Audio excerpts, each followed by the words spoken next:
told by Joshua that I am only given 5 to 7 minutes. I just hope that I will not go beyond. Hindi ko alam bakit ako kasama dito. Well, at first, at the Women's Conference, gumawa na ako ng kodigo para nakafocus ako. Hindi pala tayo dapat. Well, at first, it was just for me at the Women's Conference.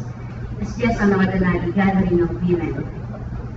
Until I heard Miss Leah Darwin.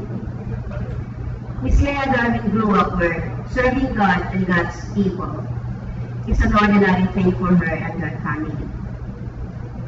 She is a pastor's daughter, by the way. She's now married and has children of her own.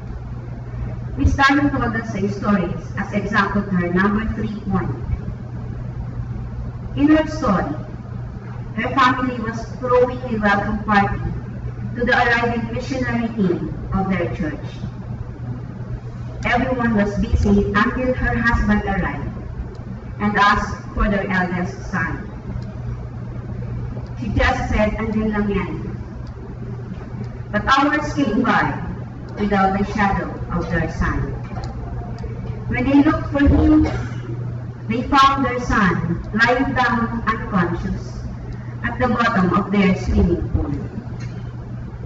They brought their son to the hospital and later declared dead by the attending physician. Hearing her story, I was asking God, "God, ano itong ginagawa? What are you telling me?"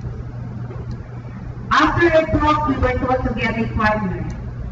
And from the 4 points given, we were to choose which one struck us the most. Everybody got up and looked for a partner. Ako, I stayed in my seat. Didn't want to be bothered. But God has different plan. Someone approached me and chooses to be my partner. She asked me, anong napili ko number? She didn't give me a chance na welcome ko siya. Para sana siya muna yung sumagot. Kasi she was intently looking at me, waiting for my answer. And looking at her, I said, I am choosing number 3. Trying to hold on my composure, my partner asked, bakit yung napili mo? In my mind, I was telling God, God, spare me. With my head down, trying to control my emotion. My partner said, pareho pala tayo. Point number 3 din ang sa akin. Sabi ko sa kanya, my husband died last September 2. And point number 3 struck me the most. Sabi niya sa akin, namatay din ang asawa ko last October naman. I looked up, we see each other eye to eye. No words, but just staring each other. In my mind, I was telling God, God, bumabakang pa lang ako. Bago pa lang ako tumatayo. Nananadya ka naman ata. Ginawa mo ba itong women's conference na to para talaga sa akin? And to break the silence, I praised my partner and told her, Ate, point number 3 says, hanging there long enough to see the goodness of God in the midst of tragedy and trials. My partner nodded and started to tell me the story of their family, especially her husband. She ended up by saying, I miss my husband. I smiled and said, I know. We were all asked to stand up for our last song. As everyone was singing, God made me see that indeed He is not a respecter of person. What happened to me? To that person who chooses to be my partner during that session. To Mrs. Painting, who is also one of our guest speakers. To Miss Leah Darwin. To To our other guest speaker, Ms. Adette Puerto, whose dad is into dialysis, on top of other problems within their family. To quote Ms. Darlene, many times God doesn't look good that He is good, but we know that He is. Ms. Darlene remember asking God, "Where are you when my son died?"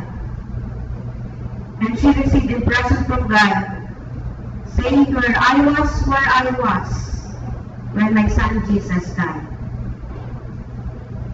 Seeing this person serving God after going through tragedies and trials, I felt that there is this part of me ready to get up. I know that somewhere also are individuals who may be encouraged by my testimonies. God made me remember the talk of Miss Alicia Davis during our first day of the conference. Alicia has given us Isaiah 43 verses 1 to 4, and I've read a number of times for us to reflect on these passages so that we can move into a time of silently resting in God's presence.